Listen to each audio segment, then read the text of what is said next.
step. What a wonderful, wonderful message in song.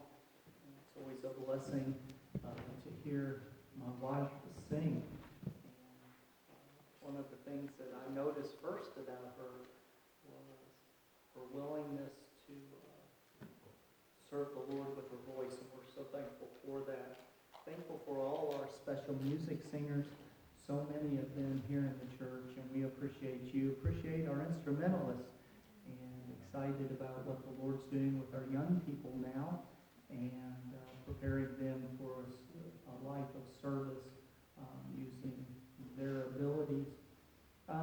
Today I want to preach a message to you about being a beyonder. Being a beyonder. What does it mean? Being a gone beyonder is what it means. I want to go beyond what is expected. This message comes via way of my wife and I. We've been talking a lot for the last month or so about going beyond and going that second mile. And it's important that we have that type of an attitude, and we'll talk more about that in the service and the message this morning. Beyond the call of duty, that, as far as I can tell, that saying came about in 1918, and that's someone who has fulfilled their obligation, but just kept on going.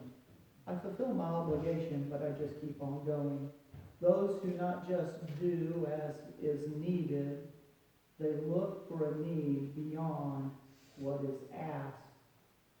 We find them as police officers, we find nurses, firefighters, teachers, and oh, how many times we find that in the lives of parents.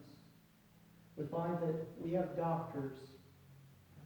We're touched when we're ill or sick or afflicted, and a phone call comes in and it's a medical doctor calling just to check on you above and beyond. We see it with firefighters and teachers, doctors. We see it with soldiers putting their lives at risk and going a bit further. I often think of the old Civil War soldiers fighting for a cause, and though they had frostbite, though some lost toes from frostbite, they'd march on. They'd pull out the old hardtack and it'd be covered in worms that were eating it, but that's all they had, and they marched on. I think of our soldiers overseas who, though their nation, much of their nation despised them, they marched on. What a wonderful thing, what a wonderful blessing we have with our veterans and our soldiers. And our politicians, we're so quick to scold our politicians and speak down to them and about them. But there are some good ones out there, and God help them. And pray that God will lift them up and strengthen them. What a terrible sea of evil that they fight against every day. We see some of those that go above and beyond. We have our rights in the state of Indiana because of some men and women who went above and beyond and stood for us in political offices. We even see folks in retail that go above and beyond. They go above and beyond what needs to be done. I saw a young man at Walmart. He was a cashier, and a lady dropped her change. And it wasn't much change, but dropped some change. And instead of being put out that she was counting change like my wife does, oh my, you know where I'm at? My wife will come out and like a, well, I almost called her a little old lady, but I didn't. I would never do that. But with my wife, she would take and, oh, wait, I've got 2 pennies, so you can just give me back a dime. How many of you are those people? You're that, oh my word. I just give them $1. Give me back the change, and I don't want to sit here and count out pennies and nickels and dimes, and I'll take it and put it away somewhere or spend it on something else. But this little lady dropped her change, and that young man stopped everything. Didn't worry about the people who were aggravated behind the lady. Went and picked up literally every dime. going above and beyond what a lot of people do. A lot of people won't even do that. Have you noticed when you go through the drive-thru at one of the fast food restaurants, you're the one saying thank you? I ask my wife every time, why are you thanking them? They took your money. You paid for a service. When you go to a retailer, now you correct me if I'm wrong. You can say thank you, but the retailer, the person who's receiving the money, is the one gaining profit. But oh, how society has changed, and this young man going above and beyond what others might do. At the workplace, I remember when I worked at a suburban in Indianapolis, and you'd see something that needed to be done, and you wouldn't just expect somebody else to do it. You would do it yourself. You'd find a way to do it. You'd go above and beyond. You were a beyonder in the workplace. Remember to take Christ with you there. When you go to the workplace, remember, you don't just represent yourself. You represent the Lord Jesus Christ. And you ought to be a beyonder.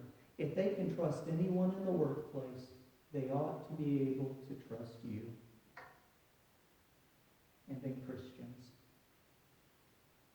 Is that the kind of Christian you are? Are you a beyonder?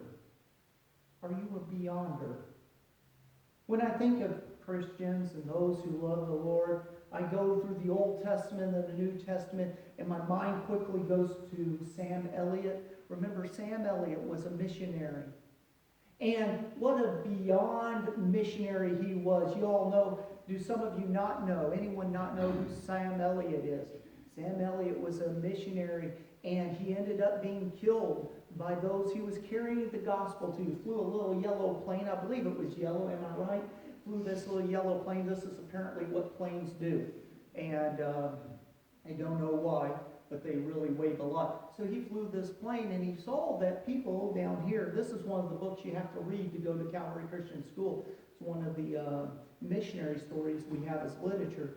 And the folks wanted food. Well, he couldn't just drop the food out of the airplane, so he figured out, and you can talk to folks that are good with math, like Aaron Gamble and some of the rest. Brother Jason would be able to tell you. And he took a big barrel and filled it full of food and figured out if he flew really big circles, that bucket would sit still in the middle. So he would drop that bucket and fly really big circles, and that barrel would stay there, and they could take the food out of the barrel, and then he would fly away with the barrel, empty barrel, or they'd take the barrel off, and he would fly away. You know, he gave everything, even to his life. When he and the others, when their lives were taken on the mission field, the tribesmen, they were witnessing to a little young man and a girl that the tribe members used to just stab you. If you did something wrong, these people would just stab you to death when you're sleeping. That was their court cases. You're sleeping, I don't like you. Kind of a creepy society. And so this boy and girl kept meeting together, and the one father didn't approve, the other father didn't approve, and they weren't to see each other, but they had received Christ. And when they got together and they were seen or found out that they had been talking again, they got mad at the boy and girl, and they said, why are you doing this? And they blamed the missionary. And the tribespeople went to the missionary and took their lives. And the missionaries died right outside the plane. And inside the plane was their firearm, and they never reached for it once. Because they cared for the souls of these. One of the men who took their lives later got gloriously saved. And has a testimony of regret, but a testimony of receiving Christ.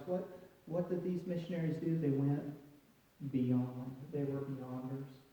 Paul and Silas, beyond being locked up, beyond preaching, keeping the testimony, keeping their testimony, and a testimony that they loved Christ and they were dedicated and they weren't going to give up, even in the midst of prison, and singing, even when tried and tested. Moses, Abraham, John the Baptist, missionaries also like David Brainerd, who went until literally he couldn't go anymore. See, he had a little lady he loved, and some of the beautiful things that we can read. One of the great manuscript is about the life of David Brainerd. He loved this little gal, and beautiful love story of him to his Savior and him to this little lady. And basically David told her, said, I can't take you to the Indians where I'm going. He went and left marriage behind. He came back to her, and he was so sick he wouldn't survive. And she took care of him to his dying breath. And they buried him. And she mourned him, and then she passed too. Her father took, and on the tombstone he said, what the Lord didn't see fit, something to this effect, to allow them to be together on earth, but now they are together forever in eternity. What a dedication. What is that? Going above, going beyond. We look at David Brainerd. We look at the martyrs who said, you can tell me not to preach, but I'm going to preach anyway. You can tell me not to stand for Christ, but I will stand for Christ anyway. You will not stop me. You will not stop me. We look at the martyrs. We look at pastors. We're there in the good times and in the bad. Pastors that have helped me throughout my life. Oh, they're fallible. They're men. They fail. All the times that I've had pastors take and counsel me, call me, check on me, love me, and going beyond, above and beyond. There's Brother Workman and I were talking about some folks who he was witnessing to, and they asked him about his church and said, at your church, are the people in the church allowed to talk to you? He said, well, yeah, they're allowed to talk to me. He said, where we go to church, you're only allowed to talk to the assistants. You're not allowed to go to the pastor. God help us. What kind of shepherd doesn't have a relationship with the sheep? Amen. Well, I'd love to. I came out here, Brother Levi brought those little sheep in, and not ours, but on borrow or on loan. And it was something special when you walk up to that fence and these little sheepies, I know that's not proper English, but these little sheep would run up to you and want to sniff you. They want their heads rubbed. Boy, I want to be the type of pastor where people want to talk to me. They want to approach me. They want to come with those prayer requests and those needs. Laymen who go above and beyond. They see a need. They find a way to help. And boy, we have laymen and laywomen around here who are willing to do more and more. We had a drive-through Christmas play. It was my idea, but I couldn't do it. My plan, but I couldn't implement it. I had a lot of people who stepped up and said, we'll go above and beyond. Deacons, willing. A servant is what a deacon is. Oh, but what a beyond servant we have around Calvary. Our Sunday school teachers who don't just come to teach a class, but they send those letters and cards and make those phone calls and check on their young people or adults, volunteers, trustees, and the list goes on, instrumentalists, and so on and so forth.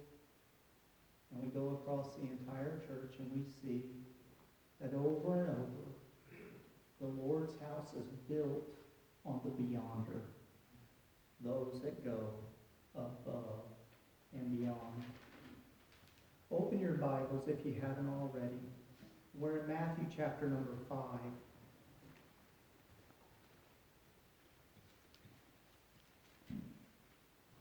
Matthew chapter number 5.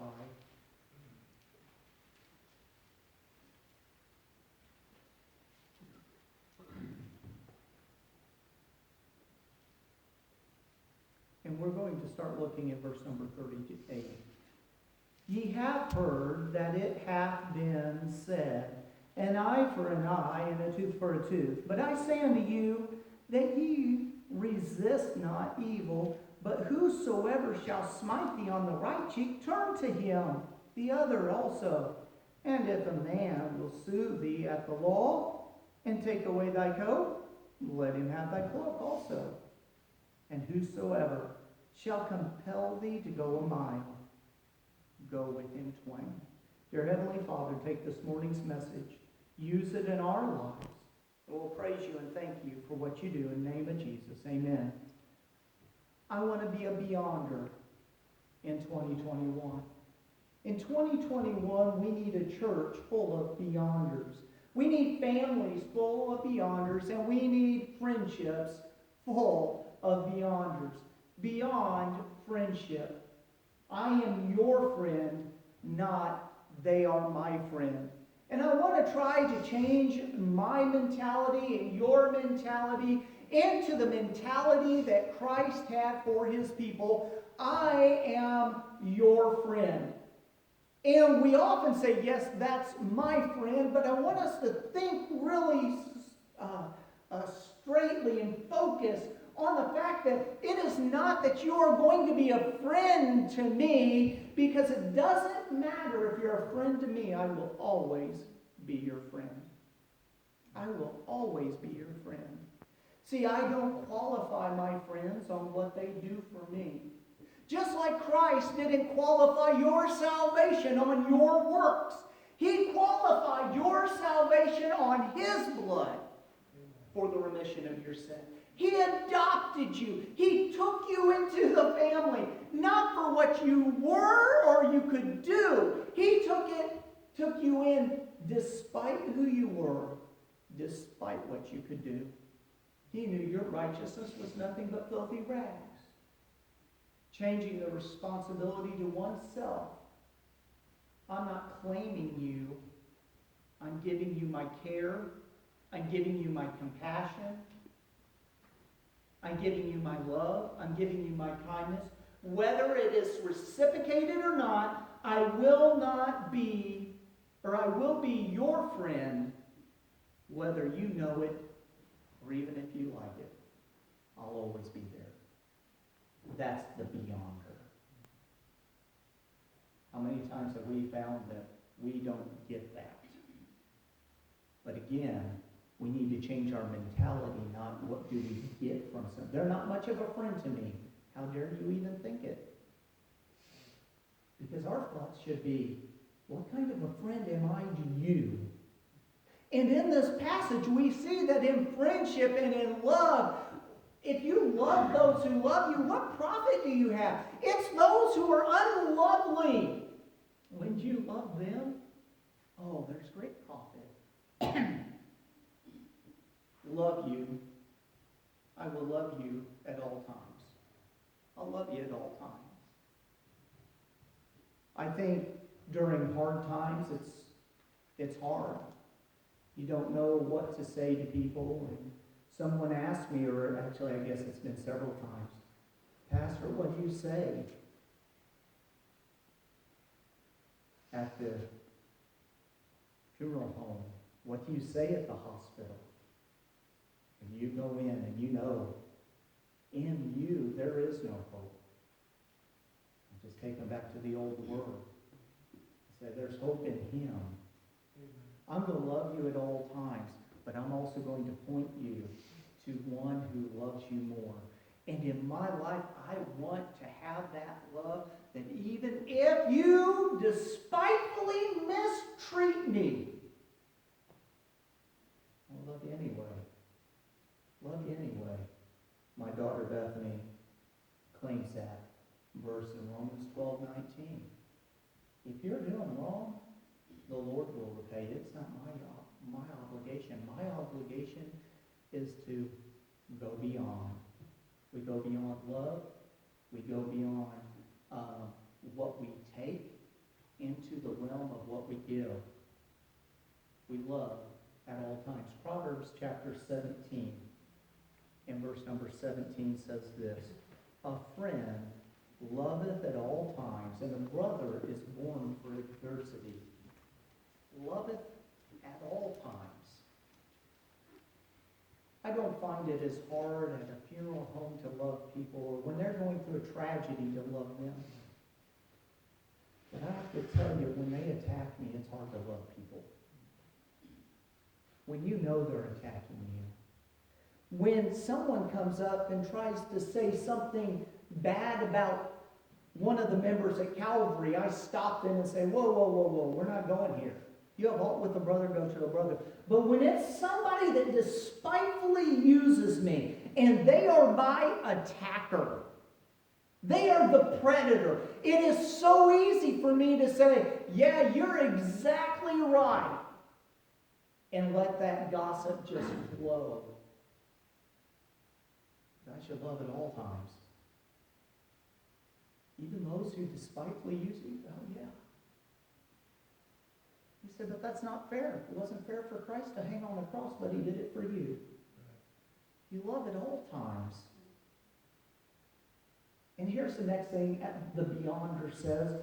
He says this: you are my purpose for our friendship. You are my purpose for our friendship. What does it say? And a friend is born, or a brother is born for adversity. And those heartaches, and those trying times, in those times of disagreement, when you just work it out, that friend's becomes something better than a friend, doesn't he? Because you know, let me say it like this: there are some friends that will stab you in the back, and you just take it. But there are some friends that will accost you, and I would much rather them come to my face and tell me what they think, and then us work it out. Because as long as you go behind somebody's back, it never gets worked out, and you don't want it to. If you wanted it worked out, you'd approach in a spirit of meekness, trying to fix it. I'm not going to fix you. I'm going to fix this problem with the spirit of meekness. I'm going to come with that heart, so I love at all times. And then my purpose in our friendship is you. I want to give. Born for adversity. I am willing to take your rebuke. I am willing to rebuke you. That's tough. Because when you come to a volatile person, an angry person, and you know they're doing wrong, and you have to tell them, what do most of us do? We become terrible friends. We just let them fall off the cliff without saying, there's danger ahead. There's danger ahead. My sister went to climb in the doghouse. I don't know why. But she went to climb in the doghouse when she was little. And my dog was a English setter. Name was Chad. And Chad started barking at her and growling. And Chad never growled at anybody, except there was one guy that rode a bicycle. And he loved biting the cuff of his pants and knocking him off the bicycle. I have no idea why Chad liked him so much. But he learned his lesson. The guy brought a 9-iron with him one day, and Chad left him alone after that. But Chad always would growl at him, and that has nothing to do with the sermon. I probably could make an illustration of it, but we won't. And so Chad's at the doghouse growling and barking at my sister, and don't go in there. And my dad came out and said, well, that's unusual for him to do that. He looked in the doghouse, and it was a nest of snakes in the doghouse. It was during the summer or spring, and the dogs weren't staying in the doghouse. And what was he doing? He was protecting her, even if it made her think he was angry, or even as she thought that the dog was going to attack her, which he did not. He's just trying to protect her. How many times have we tried to help people and get bitten, and we get bit, and we get bit, and we get bit, and we say, I'm just never going to put myself out there again. Is that what God says? Is that what he says about your friendships? Just don't put yourself out there. Don't be in. Just give up on them. No. He says you rebuke. Is it fun? No. Will they get mad? Probably. But you do it with the spirit of meekness. I want to restore this. I want to restore this. And I've been there with some of you. We've had aught with each other, and we just hashed it out till it was right. I'm willing to be rebuked. I'm willing to rebuke. And I'm willing to rebuild. There are a lot of things that get torn down. And people just leave a pile of rubble. But I'm willing to rebuild. Often, relationships are just like the drive-in theater over here. The wind takes, and circumstances take it down, and then somebody comes in and demolishes the rest of it, and now there's nothing left. And that's where a lot of relationships are, even fathers, sons, mothers, daughters. It's just rubble and ruin, and I will not try to rebuild. I will listen and take care even if you never ask me how I am. That's tough. You've been in those relationships where you get on the phone and the person is continually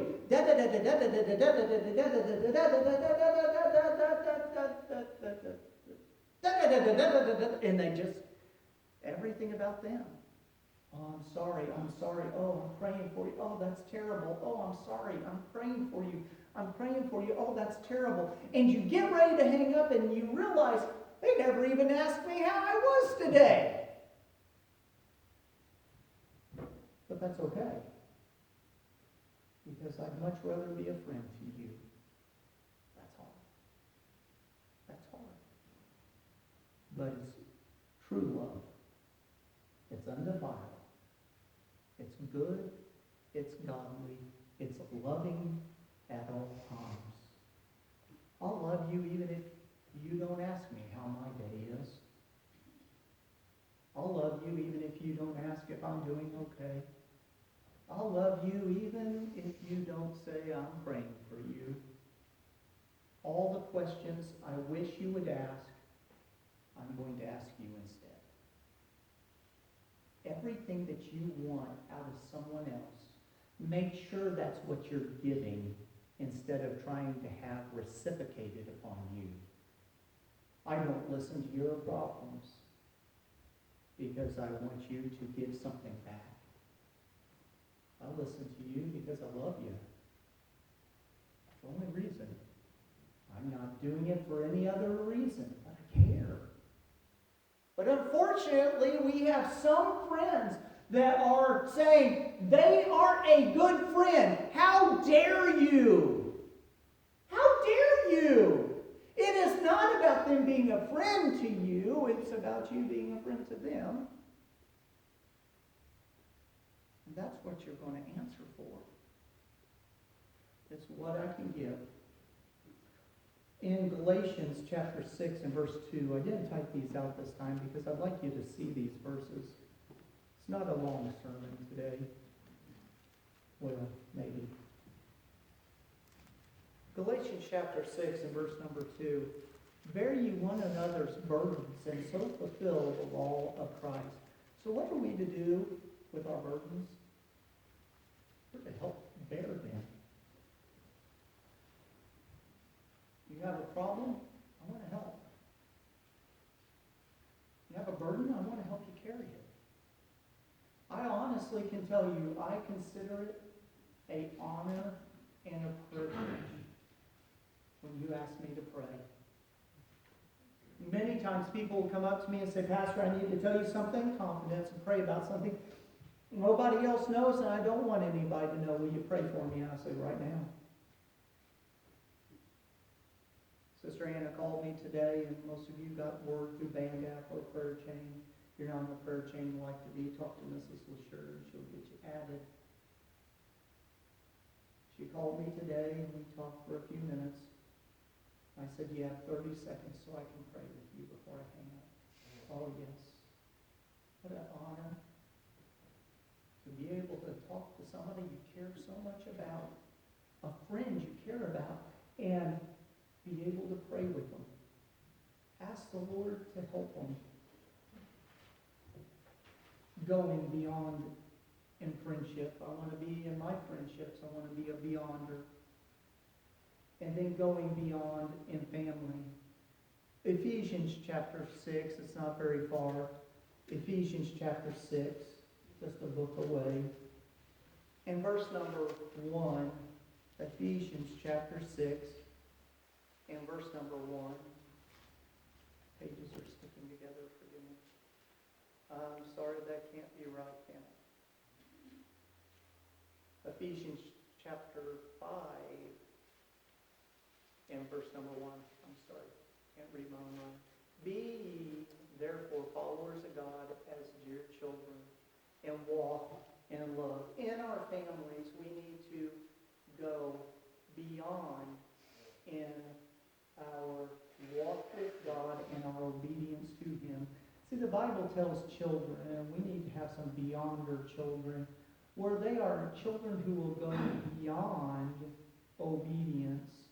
Beyond obedience. How can you more than obey? Well, let's think about it. We do it in 3 parts.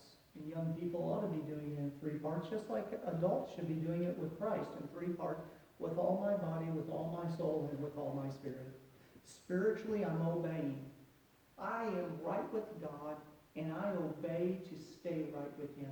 With my soul. Now, Bethany, come here.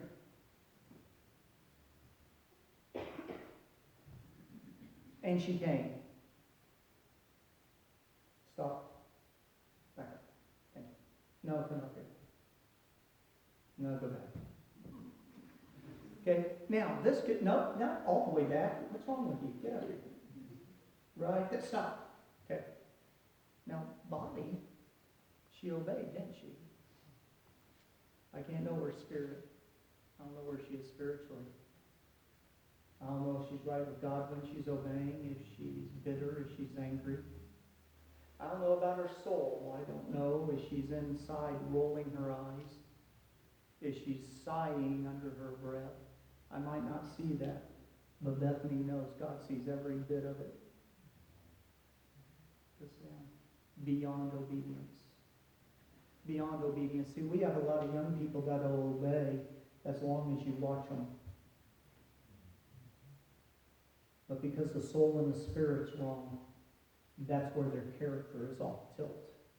See, around Calvary, we teach in our Sunday school, in our church, and in our Christian school, we teach character. We have things called character traits. We're trying to ingrain in young people that it's more than just physical obedience. There is a right spirit and a right mind, a righteous spirit, and a soul that is willing to submit to authority. Why do we have so many problems in the United States? Because we've taught generation after generation not to submit to authority. Amen. We've taught humanism. You're your own. You decide what love is. You decide what this is. You decide what that is. It is all about you. And I have to tell you, it is not all about you. Amen. It's not all about you. Body, soul, spirit, the right attitude.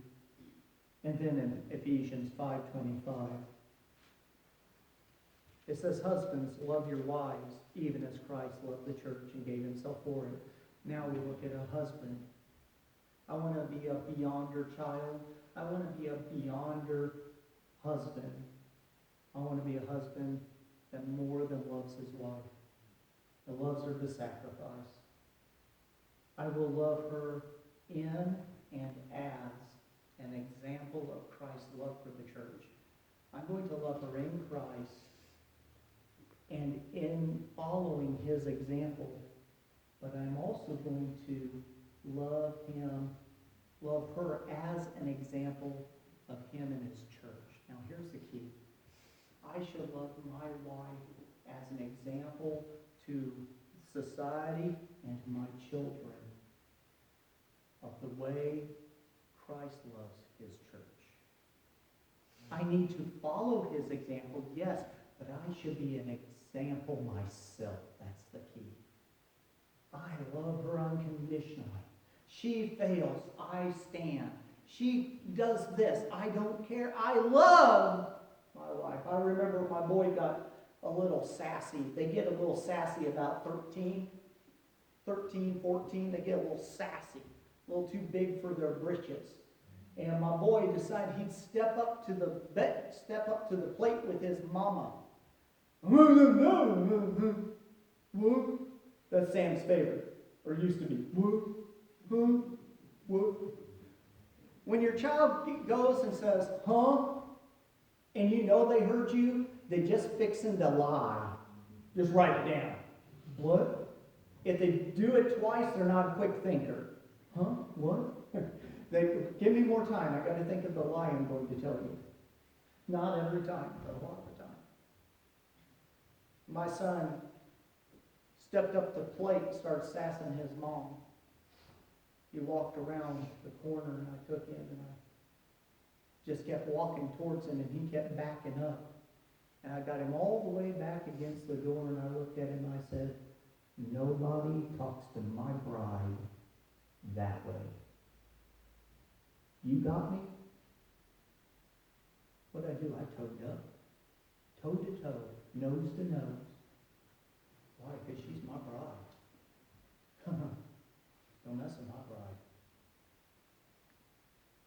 And what a beautiful picture that Jesus Christ has given us as the bride of Christ.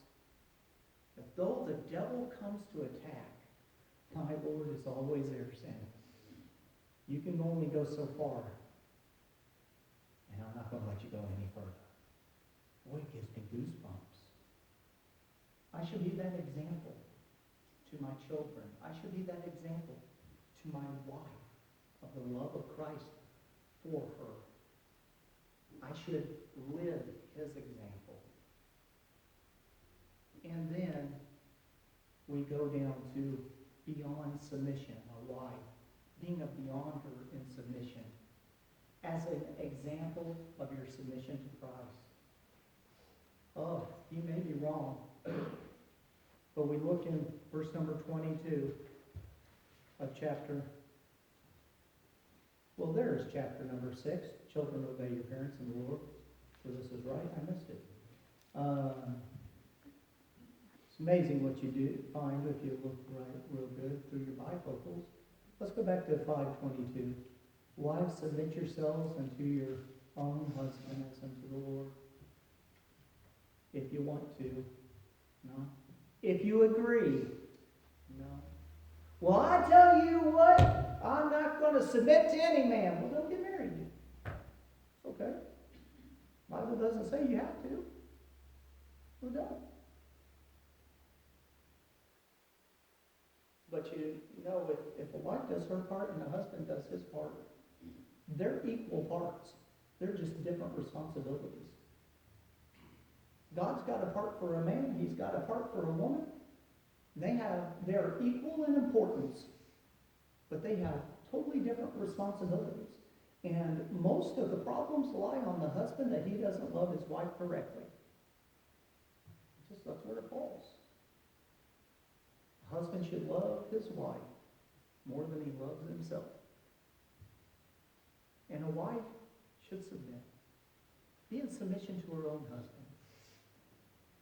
And then, lastly, I want to be a beyonder for the faith, for Christ. I want to go beyond for Christ. Beyond the average. What man sees as acceptable, I want to do more than just what man sees as acceptable. I want to be a beyonder in my attendance. I want to go beyond. Lord, I want to be there even though others can do that and others do this and others do that. At Calvary, we're going to still have 3 services a week. Oh, come on. We're still going to have Sunday morning, Sunday night, Wednesday night, and we're going to keep having Sunday school, even if everybody else quits. Amen. We're going to keep going. Lord, we're not going to take the status quo, what the world does. It's good. No, Lord, we want to be a beyonder. I want to go beyond in service. My wife can give you so many testimonies. It would do you good to talk to her of missionaries that she's read about. One sweet little missionary that she talked about was a lady, I believe, and put her child into, basically, it was like a boarding school. She had her child in boarding school longer than any other child had ever been in this boarding school, because she was, not because she wanted her child away, but she knew she couldn't take her child safely to the mission field. Did she love her less? No, she loved her with all her heart. Did she hate being away from her? She hated being away from her, but she loved the call of God. Service. We ought to be dedicated in service to the Lord. We ought to look around this property and see needs and find a way to help. We ought to be able to go beyond. Well, that's not my responsibility. It doesn't have to be. Go beyond. Go beyond. Go beyond in our dedication and go beyond in our sacrifice. What a blessing it is. My wife and I opened the bank account, or she did, and I don't deal with that. A wonderful woman takes care of all that, and I don't have to look at money. She opens the bank account, and old Mr. President Trump sent us a little money. You know what we were most excited about? Bigger tithe. A little more offering. Why? I get to give to my Lord money that I didn't have. I didn't count on this, now I get to give more. Give sacrificially. They say, stimulate the economy. I will, right back there. And the tithes and offerings. Beyond my ability. Sometimes we get stuck at what I can do. Oh, I could never do that. How many times in the church have we heard, I could never do that? I'm going to go beyond my ability. Because the same Christ who took care of the apostles and gave them ability that they didn't think they'd ever have, he still used them. Never underestimate what God can do for you, to you, and through you.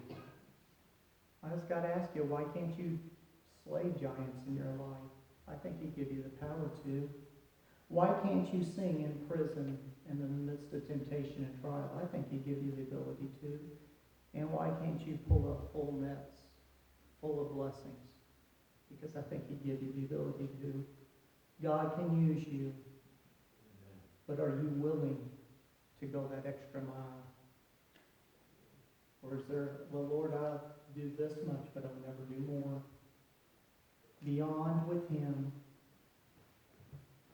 I watched a video. I'll try and put it on the band app for you. It's a sweet video. If you like nature like I do, you'll really love this. You get that little Liz. It'll be that little moment. You know? But as I think that God can do things through me that I don't think I can do myself. When I think that God is my protector and my helper, this was a beautiful illustration. I sent it to, or showed it to most of my children. Day-old African, I'm going to mispronounce this, but it's Jacanas. Jacanas are small white-footed chicks.